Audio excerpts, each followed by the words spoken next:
Hello friends, आज की ताज़ा खबरों में आप सभी का स्वागत है। झारखंड की तमाम छोटी बड़ी खबर इस वीडियो में देखने को मिलेगी। सबसे पहले बड़ी खबर, झारखंड में प्राथमिक विद्यालय खोलने की तैयारी।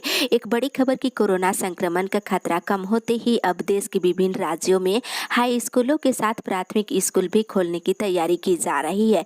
झारखंड में भी प्राथमिक स्कूलों को खोले जाने को लेकर राज्य सरकार तैयारी कर रही है। सरकार की तैयारी को देखते हुए छात्र संगठनों और विशेषज्ञों ने राज्य सरकार को कई सुझाव दिए हैं ताकि इस महामारी से छोटे बच्चे को सुरक्षित रखा जा सके। इसके साथ ही कोरोना संक्रमण को देखते हुए विशेषज्ञों ने अन्य देशों की तरह भारत में भी हर बच्चे के लिए 2 लाख रुपए का स्वास्थ्य बीमा कराने का सुझाव दिए हैं। इस संबंध में केंद्रीय पैनल के रिपोर्ट सौंपने के बाद झारखंड के छात्र संगठनों और विशेषज्ञों ने भी राज्य सरकार से कोरोना वायरस को देखते हुए स्कूली बच्चों के लिए 2 लाख रुपए का स्वास्थ्य बीमा कराने की मांग किए हैं।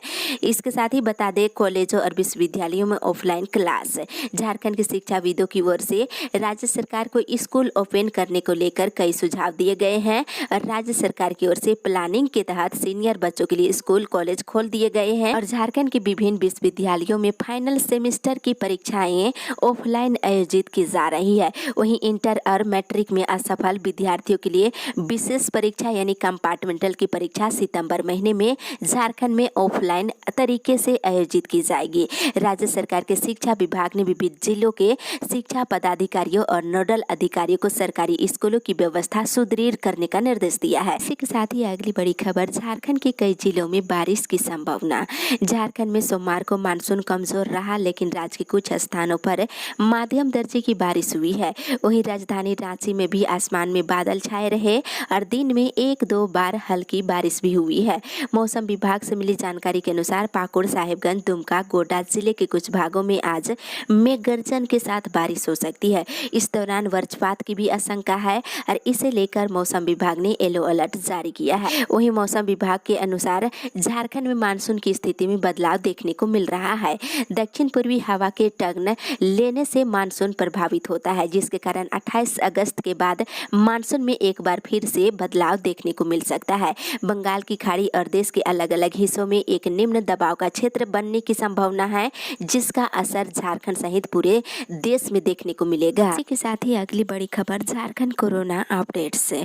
झारखंड में पिछले 24 घंटे के दौरान कोरोना के 18 नए मरीज मिले हैं, जिसमें धनबाद से 1, पूर्वी सिंहभूम से 1, लातेहार से 1, रामगढ़ से 2, रांची से 12, सरायकेला से 1 नए मरीज मिले हैं।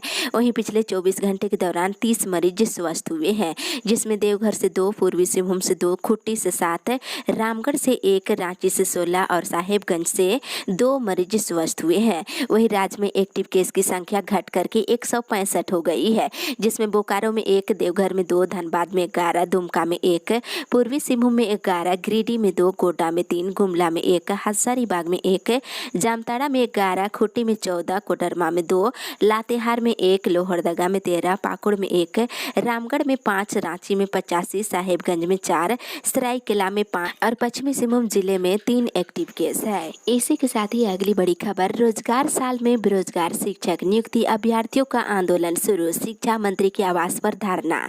2016 में शिक्षक नियुक्ति प्रक्रिया में शामिल होने वाले अभ्यर्थियों ने एक बार फिर आंदोलन तेज कर दिए हैं। इस कड़ी में शिक्षा मंत्री के आवास के समक्ष सफल अभ्यर्थियों ने जोरदार तरीके से प्रदर्शन किया और राज्य सरकार के साथ साथ शिक्षा मंत्री से भी नियुक्ति प्रक्रिया शुरू करने की मांग की है। वहीं बता दें, इन दिनों रोजगार के सवाल पर राज्य सरकार पूरी तरह से घिरी हुई है। पारा शिक्षकों की समस्याओं को अब तक पूरा नहीं किया जा सका है। वहीं शिक्षक नियुक्ति को लेकर लगातार आंदोलन किया जा रहा है। सफल अभ्यर्थियों का आंदोलन भी जारी है और जेएसएससी में लंबित नियुक्ति प्रक्रिया को लेकर लगातार सरकार से मांग की जा रही है, लेकिन अब तक ऐसे हजारों अभ्यर्थी है जो आंदोलन की राह पर है। इस कड़ी में वर्ष 2016 में शिक्षक नियुक्ति प्रक्रिया में शामिल और सफल अभ्यर्थी सोमवार को शिक्षा मंत्री के आवास के समक्ष धरना पर बैठ गए, जहां घंटों प्रदर्शन का दौर चलता रहा। वहीं सरकार से नियुक्ति प्रक्रिया शुरू करने की मांग की गई है। इसी के साथ ही अगली बड़ी खबर, पहले मैट्रिक फिर होगी इंटर की परीक्षा। सितंबर के पहले सप्ताह में मैट्रिक, सप्लीमेंट्री और कंपार्टमेंटल की परीक्षा होगी। इसके बाद इंटर की पूरक और संपूरक परीक्षा का आयोजन किया जाएगा। झारखंड एकेडमिक काउंसिल इसकी तैयारी कर रहा है। सोमवार को स्कूली शिक्षा और साक्षरता विभाग के सचिव राजेश शर्मा के द्वारा परीक्षाओं के संचालन की मंजूरी दिए जाने के बाद जैक ने प्रक्रिया शुरू कर दी है। वहीं शिक्षा विभाग ने मैट्रिक और इंटर की परीक्षा के साथ साथ आकांक्षा परीक्षा और विशेष कोटे के मॉडल स्कूल और इंदिरा गांधी बालिका विद्यालय और नेतरहाट आवासीय विद्यालय के तर्ज पर चल रहे आवासीय विद्यालयों में नामांकन के लिए प्रवेश परीक्षा के आयोजन का भी निर्देश दे दिया है। इसके साथ ही साथ आलिम और फाजिल की परीक्षा भी संचालित की जाएगी। जैक ने परीक्षाओं की तिथि तय करने के लिए मंगलवार यानी आज बैठक बुलाई है। इस बैठक में किस किस तिथि को कौन कौन सी परीक्षाएं होगी इसका जिक्र किया जाएगा। इसी के साथ ही अगली बड़ी खबर, पंचायती राज को मजबूत करने की कवायदा तेज, कैबिनेट में जल्द आएगा प्रस्ताव। झारखंड सरकार पंचायती राज को मजबूत करने की दिशा में लगातार प्रयास कर रही है। ऐसे में अब मुखिया के अधिकार को बढ़ाने की भी कवायदा की जा रही है। जल्द ही कैबिनेट में प्रस्ताव लाया जाएगा जिसमें मुखिया 5 लाख तक रुपये खर्च कर पाएंगे। ग्रामीण विकास मंत्री आलमगीर आलम ने कहा है कि ग्रामीण इलाके में जल मीनार की लागत 4 से 5 लाख रुपए की बीच आती है। पहले के सिस्टम के मुताबिक जल मीनार के लिए खर्च की राशि के लिए मुखिया को दूसरे पर निर्भर रहना पड़ता था और मुखिया को 2.5 लाख रुपए तक खर्च करने का अधिकार दिया गया है। ऑडिट में भी दिक्कतें होती थी, इसलिए इसे कैबिनेट में लाया जाएगा जिसके बाद मुखिया 5 लाख रुपए तक खर्च कर पाएंगे। वहीं दूसरी ओर शिक्षकों की नियुक्ति के लिए शिक्षा निदेशालय को लेना होगा आदेश। गैर सरकारी अल्पसंख्यक माध्यमिक विद्यालयों में प्रधानाध्यापक, शिक्षक और शिक्षकोत्तर कर्मियों की नियुक्ति को लेकर माध्यमिक शिक्षा निदेशालय की ओर से सभी जिला शिक्षा पदाधिकारियों के लिए एक पत्र जारी किया गया है जिसमें उन्हें नियुक्ति से संबंधित कई निर्देश दिए गए हैं। इसी के साथ ही अगली बड़ी खबर, झारखंड में स्थानीय भाषाओं के प्रधानाध्यापकों सहित 200 से अधिक पदों पर नियुक्ति जल्द। एक बड़ी राहत की खबर की झारखंड के महाविद्यालयों में स्थानीय भाषाओं के प्रधानाध्यापकों सहित 200 से अधिक पदों पर नियुक्ति जल्द शुरू की जाएगी। झारखंड के मुख्यमंत्री हेमंत सोरेन ने इसकी जानकारी दी है। मुख्यमंत्री हेमंत सोरेन ने अपने ट्विटर हैंडल में लिखा है कि मेरा उद्देश्य सिर्फ सरकारी नौकरियों में ही झारखंड की समृद्धि स्थानीय भाषा को प्राथमिकता देना ही नहीं है, बल्कि इससे जुड़े पाठ्यक्रम को भी दिशा देकर सशक्त करना है। विभिन्न महाविद्यालयों में संथाली हो, कुरमाली, खोरठा, मुंडारी आदि भाषाओं पर 200 से अधिक पदों पर शीघ्र नियुक्ति की जाएगी। इसी के साथ ही अगली बड़ी खबर, शिक्षकों की अंतर जिला स्थानांतरण नियमावली में संशोधन, 1994 के प्रावधान लागू करने की कवायदा।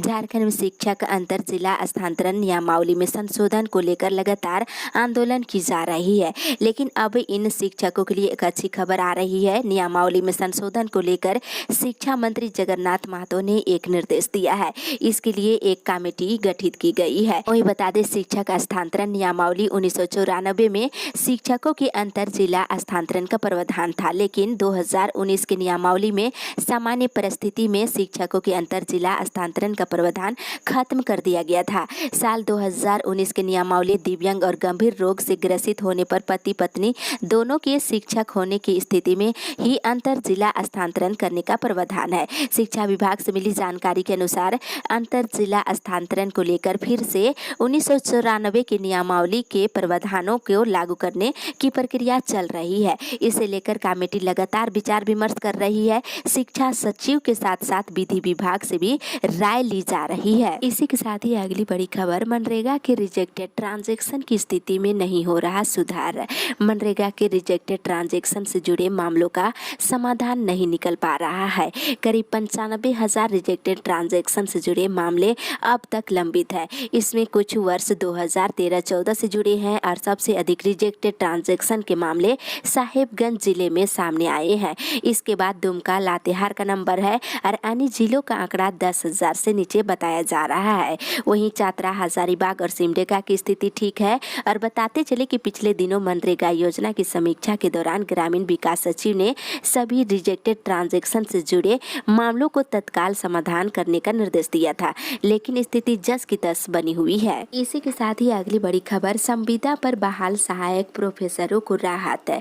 झारखंड हाईकोर्ट ने एक आदेश में कहा है कि संविदा पर नियुक्त जो लोग पहले से काम कर रहे हैं उन्हें उसी पद पर संविदा की नई नियुक्ति कर हटाया नहीं जा सकता है। इसके साथ ही अदालत ने कोल्हान और विनोबा भावे और विनोद बिहारी महतो कोयलांचल विश्वविद्यालय में संविदा पर पहले से कार्य कर रहे सहायक प्रोफेसरों को नहीं हटाने का आदेश दिया है। Justice doctor SN. पाठक की अदालत ने कई याचिकाओं पर सुनवाई के बाद ये फैसला दिया है। वहीं दूसरी ओर सटीक जवाब न देने पर झारखंड हाईकोर्ट ने सरकार पर लगाया 25,000 का हर्जाना। झारखंड हाईकोर्ट के chief justice doctor Ravi Ranjan और जस्टिस एस.एन. प्रसाद की अदालत में आयुष चिकित्सकों की सेवानिवृत्ति की उम्र सीमा बढ़ाए जाने के मामले में कल सुनवाई हुई है। सुनवाई के दौरान विरोधाभासी जवाब दिए जाने पर अदालत ने राज्य सरकार पर 25,000 रुपये का जुर्माना लगाया है। आयुष चिकित्सकों की सेवानिवृत्ति की उम्र सीमा एलोपैथी डॉक्टरों के समान किए जाने के मामले पर सुनवाई करते हुए अदालत ने हर्जाना लगाया है। वहीं सोमवार को सरकार की ओर से दाखिल शपथ पत्र में कहा गया है कि खंडपीठ आदेश के बाद सरकार सुप्रीम कोर्ट के जो भी फैसले आएंगे उसके बाद ही फैसला सुनाएंगे। वहीं दूसरी ओर ओबीसी मोर्चा ने स्वास्थ्य मंत्री को सौंपा ज्ञापन। राष्ट्रीय ओबीसी मोर्चा का एक प्रतिनिधिमंडल सोमवार को स्वास्थ्य मंत्री बाना गुप्ता से मुलाकात किया है। अब प्रदेश अध्यक्ष राजेश कुमार गुप्ता के नेतृत्व में पहुंचे प्रतिनिधिमंडल ने मंत्री से जाति आधारित जनगणना कराने और झारखंड में जनसंख्या अनुपात में 52% आरक्षण का प्रस्ताव विधानसभा सत्र में पास कर केंद्र सरकार को भेजने की मांग की है। इसी के साथ ही अगली बड़ी खबर, 12 जिलों में बनेंगे फील्ड हॉस्पिटल। कोरोना मरीजों के इलाज के लिए राज्य के 12 जिलों में फील्ड हॉस्पिटल का निर्माण किया जाएगा। 6 जिलों में 50-50 बेड और इतने ही जिलों में 100-100 बेड के ऐसे अस्पताल बनाए जाएंगे। इन अस्पतालों का निर्माण उन क्षेत्रों में किया जाएगा जहां से सरकारी स्वास्थ्य केंद्र की दूरी अधिक है। ये अस्पताल 1 से 1.5 महीने में ही बनकर तैयार हो जाएंगे। केंद्र सरकार ने राज्य सरकार के इस प्रस्ताव पर अपनी स्वीकृति प्रदान कर दी है। बता दें, बोकारो, गुमला, जामताड़ा, खूंटी, लातेहार और गोड्डा में 50-50 बेड के फील्ड हॉस्पिटल बनाए जाएंगे। वहीं रांची, रामगढ़, कोडरमा, पूर्वी सिंहभूम, लोहरदगा और हजारीबाग में 100-100 बेड के फील्ड हॉस्पिटल बनाए जाएंगे। इसी के साथ ही अगली बड़ी खबर, विधानसभा के मानसून सत्र में करेंगे नई नियुक्ति नियमावली का विरोध है। गोड्डा के विधायक अमित कुमार मंडल ने मुख्यमंत्री हेमंत सोरेन को पत्र लिखकर नई नियुक्ति नियमावली में संशोधन करने की मांग उठाई है। उन्होंने दावा किया है कि नई नियुक्ति नियमावली में भारत के संविधान के अनुच्छेद 16 का उल्लंघन किया गया है। उन्होंने पत्र में जानकारी दिया है कि नई नियुक्ति नियमावली में सामान्य वर्ग के अभ्यर्थियों को तृतीय और चतुर्थ श्रेणी की नौकरी के लिए झारखंड से मैट्रिक इंटर की शिक्षा को अनिवार्य किया गया है और गोड्डा जिले में निजी मैट्रिक और इंटर विद्यालय नहीं के बराबर है, जिसके चलते यहाँ के विद्यार्थी बिहार से मैट्रिक इंटर की डिग्री लेते हैं। और नई नियुक्ति नियमावली के अनुसार अनारक्षित वर्ग के अभ्यर्थी जिन्होंने राज्य के बाहर से मैट्रिक इंटर की डिग्री प्राप्त किए हैं उन्हें 1932 का खतियान होने के बावजूद तृतीय और चतुर्थ श्रेणी की नौकरी नहीं मिल पाएगी। इसी के साथ ही अगली बड़ी खबर, पूर्व सैनिकों ने धरना प्रदर्शन कर मुख्यमंत्री को संबोधित सौंपा ज्ञापन। इधर पूर्व सैनिक जन कल्याण संघ ने सोमवार को धरना प्रदर्शन किए और धरना प्रदर्शन के बाद 5 सूत्री ज्ञापन मुख्यमंत्री को सौंपे हैं और मांग किया है झारखंड स्पेशल एक्जिलरी पुलिस में सरकार के नियम अनुसार भर्ती प्रक्रिया में पहली प्राथमिकता झारखंड वासियों को देने का उल्लेख है, इसकी अनदेखी की जा रही है। वहीं गृह विभाग के 2009 को जारी आदेश में कहा गया है कि उग्रवाद, नक्सली हिंसा में शहादत देने वाले पदाधिकारियों के आश्रितों को अनुकंपा के आधार पर नौकरी दी जाएगी, लेकिन अब तक शहीद परिवार के आश्रितों को नौकरी नहीं मिली है।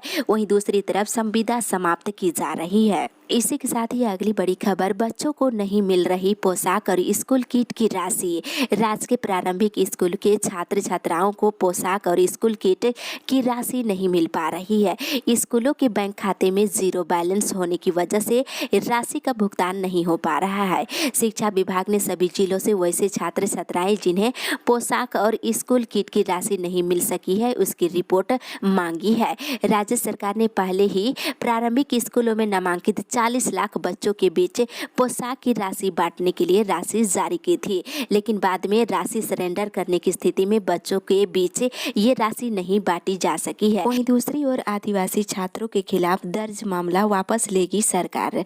राज्य सरकार आदिवासी छात्रों के विरुद्ध रांची के लालपुर थाने में दर्ज मामला को वापस लेगी। इसकी तैयारी शुरू हो गई है। छात्रों के आवेदन के बाद राज्य सरकार के आदेश पर गृह विभाग में इससे संबंधित प्रक्रिया शुरू की गई गई है। रांची के उपायुक्त और वरीय पुलिस अधीक्षक से रिपोर्ट लेने के बाद विधि विभाग में उसकी समीक्षा होगी। इसके बाद पूरा मामला कैबिनेट की बैठक में लाया जाएगा। साथ ही अगली बड़ी खबर, आज कैबिनेट की होगी बैठक, योजनाओं को मिलेगी मंजूरी। राज्य मंत्री परिषद की बैठक आज प्रोजेक्ट भवन सचिवालय में होगी। बैठक की अध्यक्षता मुख्यमंत्री हेमंत सोरेन ही करेंगे और बैठक के दौरान महत्वपूर्ण नीतिगत फैसलों में मुखिया का वित्तीय अधिकार बढ़ाए जाने की संभावना है।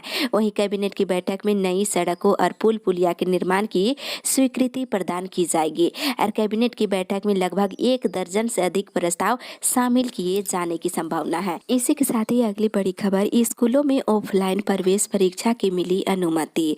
स्कूली शिक्षा और साक्षरता विभाग ने राजकीय आवासीय और मॉडल स्कूलों में नामांकन के लिए होने वाली प्रवेश परीक्षा आयोजित करने की स्वीकृति दे दी है। साथ ही मेडिकल और इंजीनियरिंग की तैयारी के लिए आकांक्षा 40 योजना में चयन के लिए भी अब परीक्षा का आयोजन हो सकेगा। स्कूली शिक्षा और साक्षरता विभाग ने आपदा प्रबंधन विभाग के द्वारा 31 जुलाई को ऑफलाइन परीक्षाओं के आयोजन को लेकर के मिली स्वीकृति का हवाला देते हुए स्कूलों में नामांकन के लिए प्रवेश परीक्षा की प्रक्रिया शुरू करने को कहा है। दूसरी तरफ पंचायत चुनाव की तैयारी पूरी। अनगढ़ा प्रखंड में पंचायत चुनाव के लिए आरक्षण रोस्टर तैयार कर रिपोर्ट निर्वाचन आयोग को भेज दिया गया है। वहीं पंचायत चुनाव की पूरी तैयारी कर ली गई है। नवंबर दिसंबर महीने में पंचायत चुनाव कराए जाने की तैयारी चल रही है। जिला परिषद सदस्य, पंचायत समिति सदस्य, मुखिया और वार्ड सदस्य का चुनाव किया जाएगा। इसके साथ ही इधर बिना अनुमोदन शिक्षकों की नियुक्ति पर रद्द होगी मान्यता। बताते चले कि राज्य के गैर सरकारी सहायता प्राप्त अल्पसंख्यक माध्यमिक विद्यालयों में शिक्षकों और प्रधानाध्यापकों की नियुक्ति का अनुमोदन अनिवार्य रूप से माध्यमिक शिक्षा निदेशक से लेना होगा। ऐसा नहीं करने पर नियुक्त शिक्षकों को वेतन का भुगतान नहीं किया जाएगा। साथ ही संबंधित स्कूल की मान्यता रद्द करने की कार्रवाई भी की जाएगी। माध्यमिक शिक्षा निदेशक हर्ष मंगला ने इसे लेकर आदेश जारी कर दिया है। उन्होंने सभी क्षेत्रीय शिक्षा उप निदेशकों और जिला शिक्षा पदाधिकारियों को इसका सख्ती से अनुपालन कराने को कहा है। वहीं दूसरी ओर जेपीएससी पीटी परीक्षा की तिथि पर फैसला आज। झारखंड लोक सेवा आयोग की 7वीं सिविल सेवा प्रारंभिक परीक्षा 12 सितंबर को होगी या 19 सितंबर को, इसको लेकर आज फैसला लिया जाएगा। हालांकि आयोग ने 12 सितंबर को इस परीक्षा होने की संभावना बताई है। इसके साथ ही इधर पुलिस कर्मियों के लिए मेडिक्लेम पर अब तक नहीं बनी बात। राज्य में सिपाहियों से इंस्पेक्टर रैंक तक के पदाधिकारियों के लिए मेडिक्लेम पर अब तक बात नहीं बन पाई है। पिछले कुछ महीनों से ये प्रक्रिया चल रही है। इस कड़ी में सोमवार को डीआईजी कर्मी की अध्यक्षता में एक्सिस बैंक के प्रतिनिधियों और पुलिस मेंस एसोसिएशन और पुलिस एसोसिएशन के पदाधिकारियों की बैठक हुई। बैठक में अभी भी पूरी तरह से सहमति नहीं बन पाई है।